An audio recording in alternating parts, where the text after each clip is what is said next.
Hello and what is up, guys? Rai here, and welcome to part 2 of the 2020 Supercar Challenge with Canadian Steel. Today, I'm going to be taking both of our vehicles and driving them through a series of events.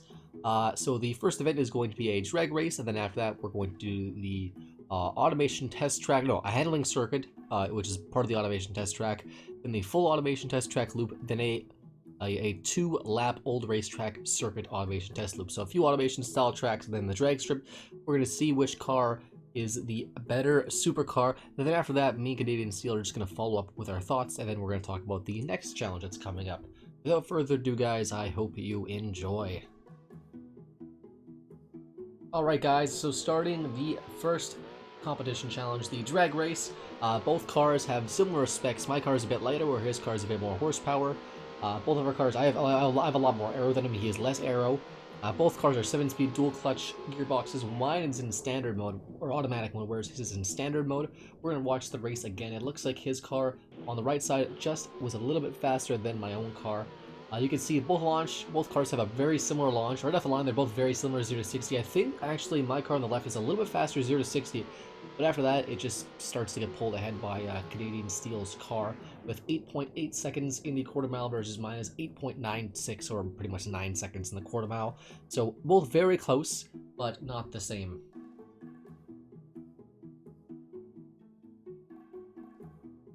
So starting challenge number 2, which is the handling circuit automation track. Again, both cars are quite similar. His tires on Canadian Steel's car on the right is actually quite a bit wider. He's got 395s front and rear. You can see here actually spins it almost a bit at the beginning there. Both cars on this track and both of the racetracks I'm actually driving with a steering wheel and pedals, and the paddle shifters on the wheel instead of using a keyboard and mouse like I usually do, because I just found both cars incredibly difficult with the sheer power of both vehicles. You can see here, they're both handling pretty well. Of course, Canadian Steel's car, yeah, he's 395 wide tires front and rear, where I just have 375s rear and I think 285s in the front, so quite small front tires. It does seem to handle just a bit better. Both are very close right now. My car, which, you know, is the green one on the left, obviously, is just a little bit ahead. Canadian Steel's takes a turn just a bit better. I go off the track a bit on this short acceleration burst. Both cars get up to about 140 kilometers an hour. Ooh, and Canadian Steel's car just goes off the track a bit. Note to self, guys, this was still the best time for both vehicles. Neither of the runs were perfect. I did go off the track with both the vehicles several times. Both of them were incredibly difficult to drive, just due to the sheer power. Even with the steering wheel, I did take my time on all of them. I actually could be a lot better with the pedal and stuff. Coming close to the end here, 1 minute 15-ish for both of them. It was a very close race. I ran at each one probably 4 times, or maybe even more than that. My car finishes with a 121.7 versus 122.7, so 1 second off of the cars. Again, both ran like 4 or 5 times, and that was the best time for both. And next up is the third challenge, which is the full automation test track loop. And in this one, I'm going to dive a bit more in depth onto the handling and the other aspects of the vehicles. So again, my car on the left has about 940 horsepower from I think it's a 6.5 liter naturally aspirated V12, and the car on the right, which is Canadian Steel's car, has an 8 liter V16 engine naturally aspirated with about, I think, 1150 horsepower or so. Torque for both vehicles is, you know, pretty similar. I think mine's like 600, his is like, say, 800 or something like that. You can see on the first turn here, actually, Canadian Steel's car just goes off a little bit, and it might seem like, you know, I could have probably done better, which I probably could have, but just note that I did try both vehicles. I think mine on the left I did about 4 times, and his on the right I did about 7 or 8 times, 7 or 8 tries. I actually got past the finish line like 33 times maybe, and this is the best run. Both times do end up being quite similar. Actually, I think similar the most just because of Canadian Steel's car's ability to go much faster. My car is limited to about 250 kilometers an hour, when his is limited to like 300-ish kilometers an hour, so, and this car's a lot more power to, of course, back it up. Rear tires to help. His car has a giant wing in the back, which does provide some downforce, but the car on the left, which is mine, green one, has 2 wings, it looks like. Then it's got a big, you know, splitter in the bottom. It's got a bunch of air in the front, which means it's got tons of downforce. It's got about a combined 1,600 pounds of downforce versus, I think, 600 for Canadian Steel. So a lot of downforce. Mine is very track focused, and I mean, I can notice it at least. It definitely grips a lot better. One thing I will say with both cars is they're both terrifying to drive. The brakes on Canadian Steel's were a bit, I don't want to say softer, but a little weaker. Definitely not good enough for the car. but I mix up for that with an incredible amount of power, obviously, and the sweet, sweet sound of both vehicles helps with both the cases as well. So, of course, V12 sounds fantastic, and the V16 sounds fantastic. Approaching the finish line just over the 2-minute mark with both vehicles. You can see here, my car on the left is quite neutral handling, a little bit of oversteer. Both cars are all-wheel drive, just so you guys know. Mine is a very rear bias, and his is a very 50-50 split-ish. 205.4 versus I think 204 point whatever. So pretty similar runs for both vehicles. Now on to the next challenge. At the final challenge, we are doing the old race circuit automation map. It's gonna be 2 laps, so this one is a bit of handling and a bit of high speed, just like the last one. At the beginning, there's a bit of curves here and there, where I think my car excels at just a bit better. This one took the most runs, I would say, probably, especially with Canadian Steel's car. It does not like going on the gravel or dirt at all, or getting any air. Any sort of air, it just has no control over whatsoever. My car, it's almost like a plane. There's a lot of aero. It does like to take off, but it's still manageable. I have to take Canadian Steel's car in very slow at this corner because the brakes aren't strong enough for the car, just like the slide. And then coming out of the turn with both vehicles, quite fast acceleration. Canadian Steel's car is catching up. It's pretty much almost caught up now. Definitely more speed, 240 with my car, and his has hit about 230 actually. A little lower speed. Reason for that is, of course, this slowly, slow curving turn here is quite difficult to take with this vehicle because it just, even though it's got massive tires, it lacks grip. There's no downforce at all in the front. There's zero. There's no aero in the front at all. So the front is zero downforce. Actually, is lift. So, lift on a car is not the best thing, especially when you're going 230 kilometers an hour. It's not great. So the first lap, 59.6 seconds for my car on the left, and then 1 minute 2.6 seconds for Canadian Steel's car on the right. While we're driving the cars around, I'll just quickly talk about, aesthetics and stuff. Of course, green is one of my favorite colors, as you guys might be able to tell. I use a lot of green in a lot of my cars, especially this green. I've used this green for my muscle car challenge, I think in some other vehicles too, so it's a good color. When I designed my vehicle, I went for almost futuristic, but not futuristic, still doable, but looking forward kind of thing. Canadian Steel's car. Overall, just very wild design, and I approve of its, you know what, I think the word I want to use is bold. It's very bold. It is, it's terrifying to drive, but it's bold, style-wise.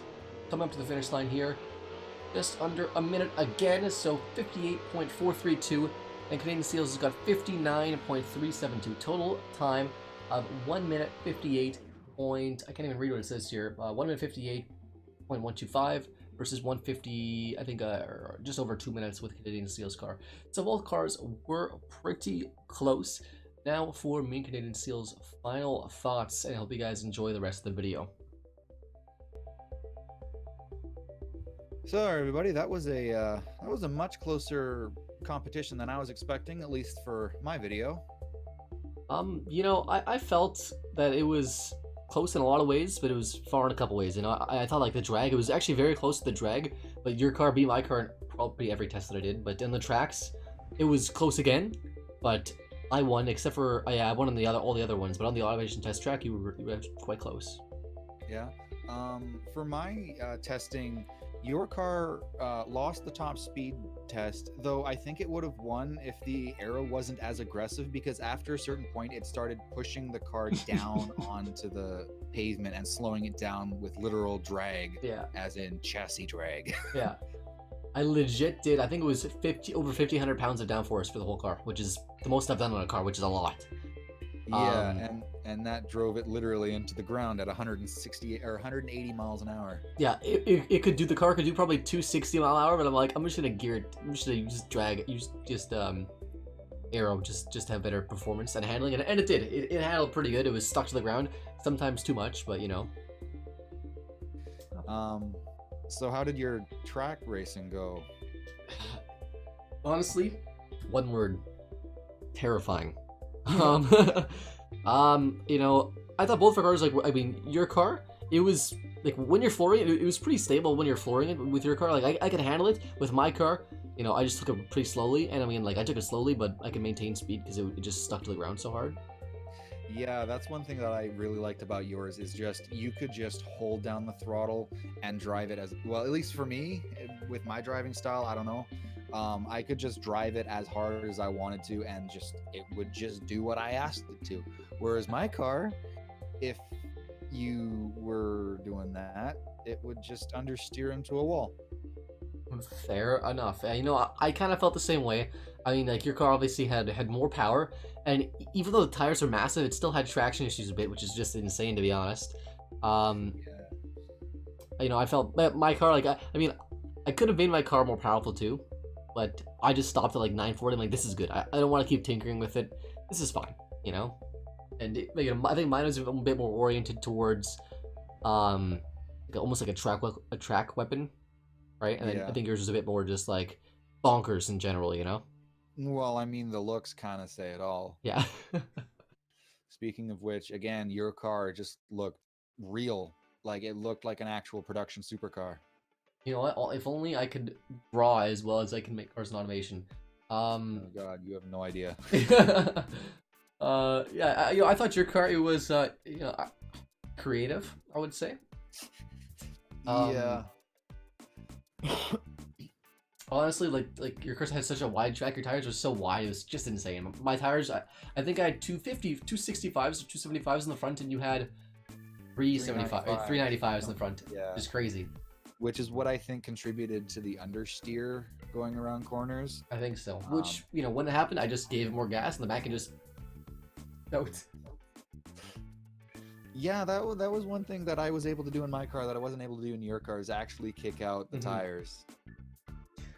I think both of our cars did pretty good, and I think everyone's looking forward. Hopefully, I mean, to the next challenge. I hope they're looking forward to it. If not, then I'm just talking to myself right now. We're talking to you, but you know.